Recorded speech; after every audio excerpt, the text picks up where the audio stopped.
Hello, everyone, and welcome back to episode 82. Thank you so much for joining me. And once again, thank you for the lovely reviews. I'm so excited that I'm getting new reviews every week at the minute, and I just love reading them all. It does get on my silicon tits a little bit that I can't respond to them on Apple. I think that will be a very good feature, but I promise you that I read every single one over and over. So thank you so much. Please keep them coming. Okay, so this week I received a question about manifestation, and that question was, what is the best technique to manifest something? And this is a question that I've had a lot of times since starting this pod, and I have even done an episode on specific manifestation techniques in the past, but I wanted to talk to you a bit more in detail about this question today. So, if you are fairly new to the word manifestation, I'm going to take a stab in the dark and say that you, or even if you're not new, that you probably discovered it through the film or the book The Secret by Rhonda Byrne. Good old Rhonda Byrne, love her. And it's how that most of us have come to find out that we are capable of creating our own life. It's definitely how I discovered it when I was 17. Fuck me, I've just realised. 17? Am I doing the math? Yes, 17 is half of my life ago. Wow. Time flies when you're having fun. So, in The Secret, if you've not seen it, it is really good. I'd definitely recommend it. I think you can watch it on Netflix now. Lots of people are featured who at the time were not particularly well known, and as a result of that film are now household names in the manifestation world. And they share their own personal stories of manifestation and how they did it.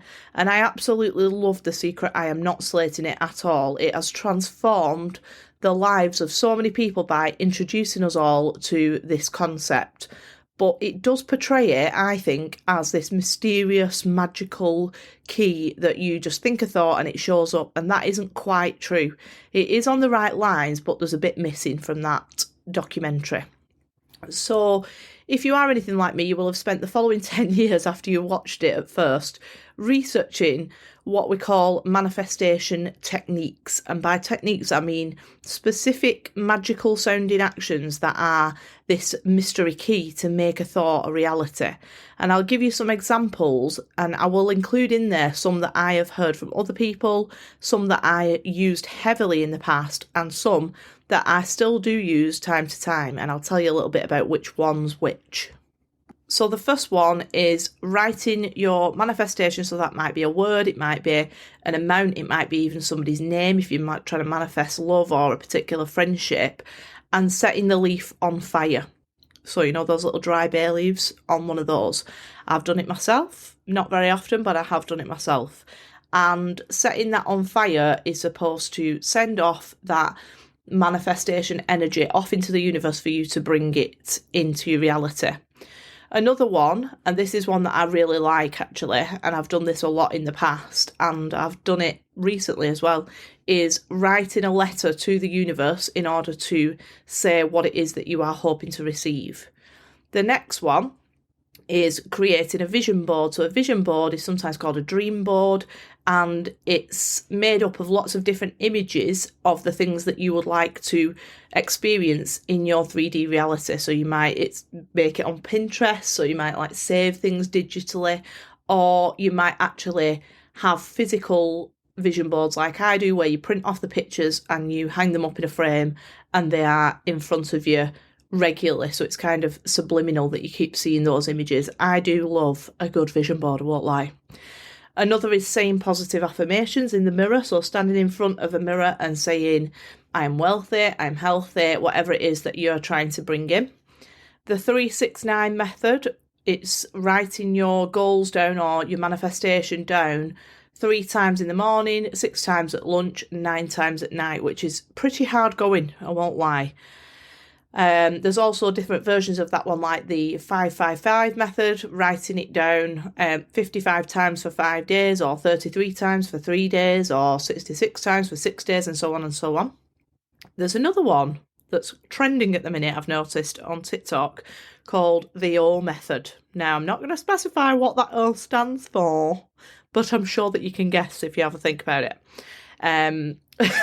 Knock yourself out with that one, literally. A check from the universe, so writing yourself a check for a specific amount that you would like to manifest. I've had great success using that technique in the past, probably in the early years mostly. A manifestation post box where you write letters or you just write down specific things that you'd like to manifest and you post them into a box and leave it sealed. You might even have things like lucky clothes, so, like a lucky pair of knickers that you wear for an interview that you believe will allow you to receive what you are hoping to manifest. Scripting your ideal life, a fantastic manifestation tool, in my opinion, because it lets you get really clear on what you're going to visualise. And I think I've done a full episode on that. I'm sure I have, because I think somebody messaged me the other day saying that they'd found it really useful. So have a scroll through if you want to have a look at that one, because I would definitely recommend that. The 2-cup method, which is very different. Let me just clarify from the 2 girls 1 cup video. Just be careful what you're Googling there, because you're going to get a whole other result. But basically, the 2-cup method is where you write what you are currently experiencing and you put some water in there, and that's got the vibration of the current energy. And then you write on another glass or another cup or another bottle what you would like to experience in your reality, and then you pour the water from one into another and you drink that water. And that's along the lines of doing something called a quantum leap or a quantum jump, which I also have another episode on. This next one is quite an intense one. It require a lot of planning, and it's something I would love to do at some point in the future. I think this would be a brilliant activity for us all to meet at. Definitely in the pipeline, not in the near future, but somewhere down the line, is a come as you are in 5 years party. And I read about that one in one of Jack Canfield's books, and he talks about, I have mentioned this before, but he talks about how he was invited to this party and there were like fake press and there was a red carpet and everybody committed to come dressed and speaking as if for the whole duration of the party they had already achieved the goal. So it was like the 5-year goals, the 5-year manifestations. So some people were saying that they were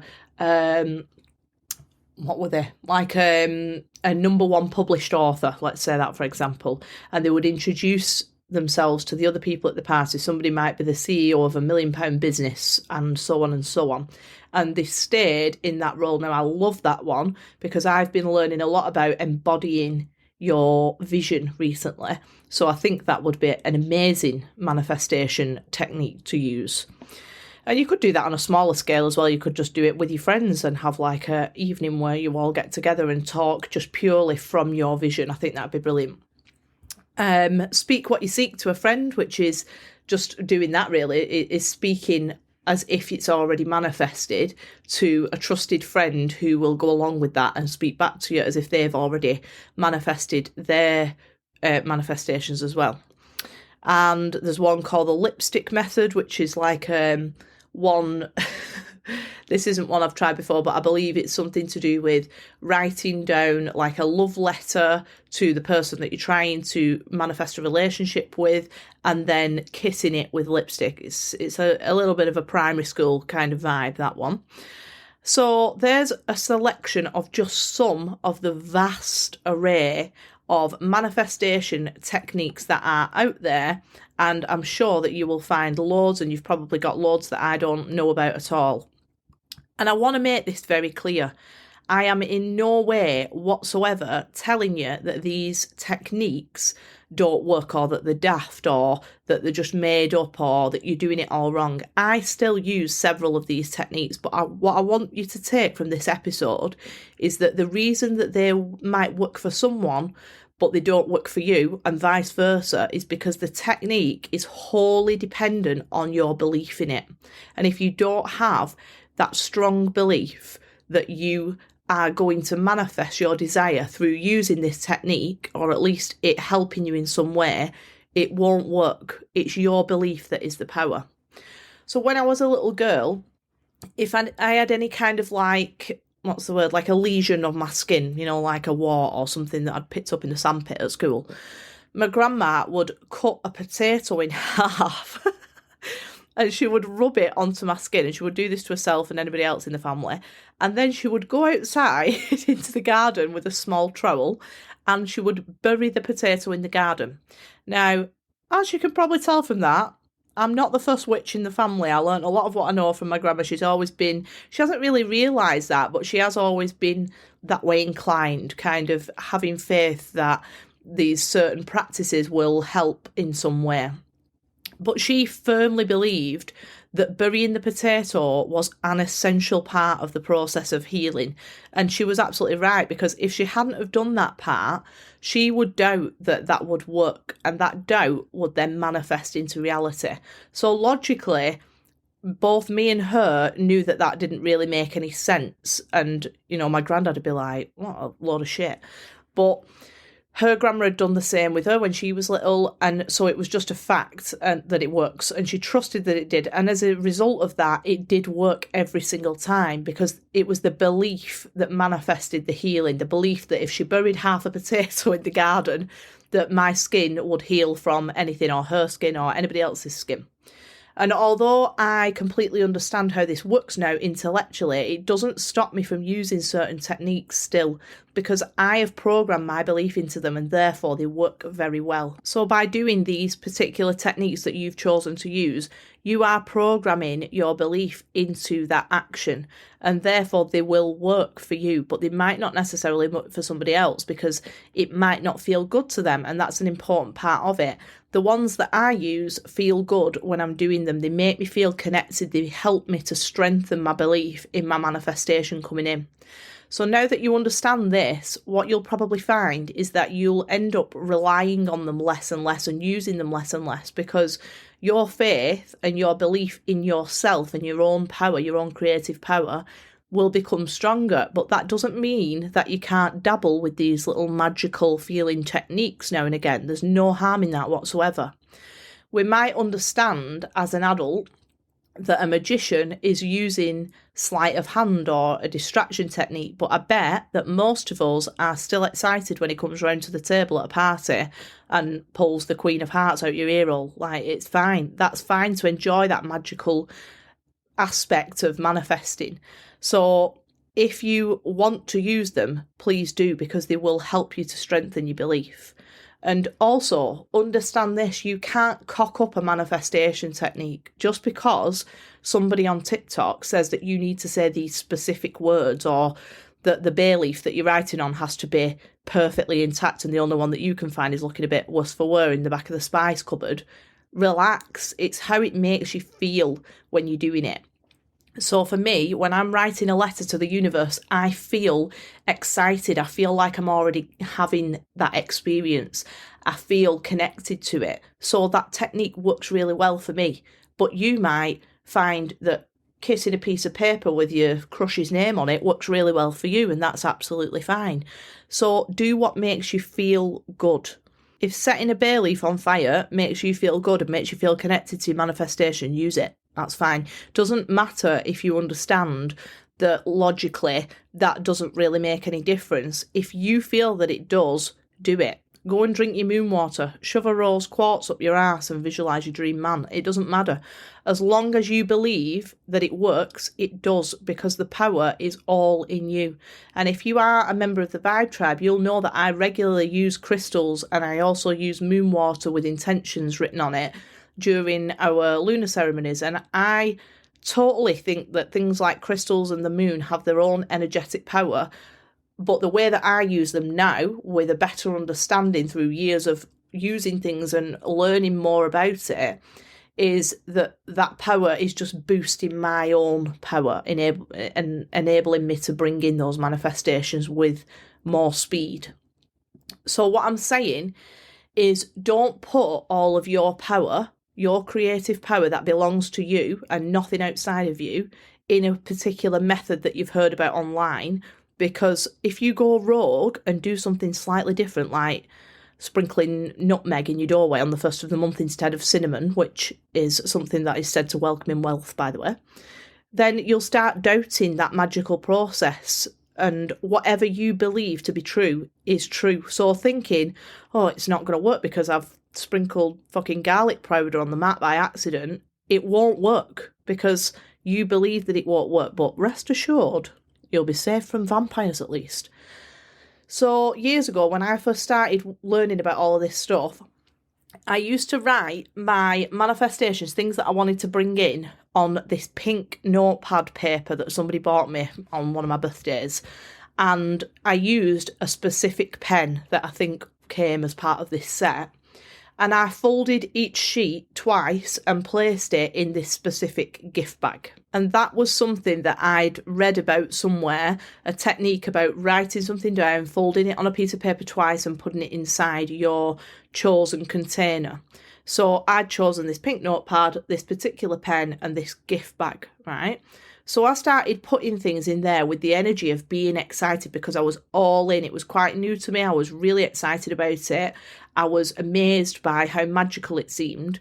So I started to put them in there and it worked. I got every single thing that I put in that bag, in that little gift bag. And then about maybe 2 years later, I started to panic a bit because my pen was running out and the paper was running low and the gift bag was getting slightly damaged and it was like a raggedy ass thing that was falling to bits. And that was because I'd attached myself so deeply to this magical stationery set and a gift bag that I had suddenly lost my power when they'd gone, when they'd run out. And I was thinking, oh shit, like I can't manifest anymore because my pen's run out. And if I buy another pink pad of paper, that's not going to work because it had to be this pad of paper. This is what's been working and it has to go in this gift bag. And now the gift bag's got a big fucking hole in the bottom. So I started to doubt what was going to happen. So as a result, I started to actually lose some of my manifestation powers in my head. That wasn't actually what was happening. It's just that I'd attached myself to this stuff rather than understanding that I was the magic. Thankfully, I started to realise that. So I got a new notepad and I got a new pen and I got a little gift box thing and started using that instead.